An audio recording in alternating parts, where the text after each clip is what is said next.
Shëndetje të dashur miq.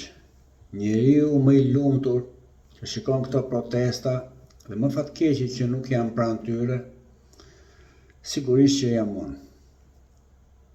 Të fillosh me vetën e parë numër 1 jes unë nuk është normale, por ja që duhen renditur faktet. Në korrik të vitit 90, Gaço Nesho, sekretari i dytë, Komiteti i Partisë së Tiranës, dhe Vangel Qerava, ose Manish Meftiu, nuk po kujtohet mirë, në mbledhjen në blok në kombinat, më ngritën në këmbë, bravo, nuk je larguar refugjat. Po i thash, sepse ata duhet ishin dëshmorë të demokracisë.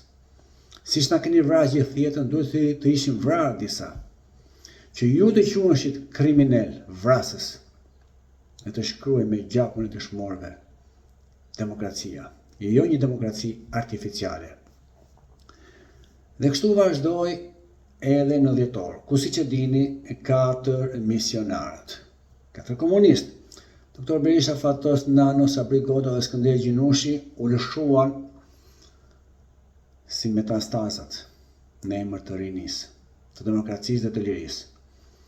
Kanë protestuar me tabela në duar tek dera e Partisë Socialiste, tek bloku, tek dera e bashkisë, ku Dirama thoshte nuk na duhet NATO dhe nuk vendoste flamurin e NATO-s.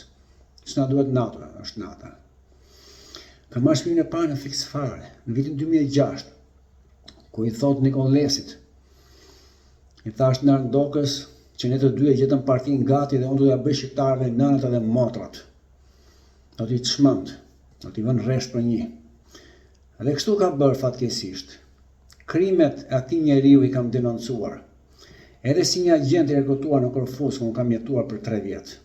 E di shumë mirë Dirama, se kemi pasur miq të përbashkët në Korfuz.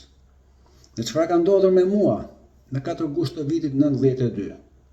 Do të bëja një kontratë për ekipin Olimpos të futbollit. Po zërat më para ishin nga një shqiptar i Çamërisë, se duhet të denoncoja në Tiranë, të frenoja këtë të marr, se është agent i Greqisë. Nuk e bëra. Në 27 janar 97,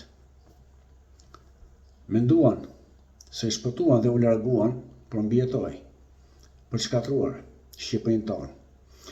Por jo përfundimisht, nga oborret e partive që janë bërë zap me listat ku ndryshuan kushtetutën në 27 prill 2008. Jo të gjithë shqiptarët u nënshtruan, kanë vërshuar në bulevard, anë e mban. Jam shumë krenar dhe më vjen shumë keq që nuk jam pranë.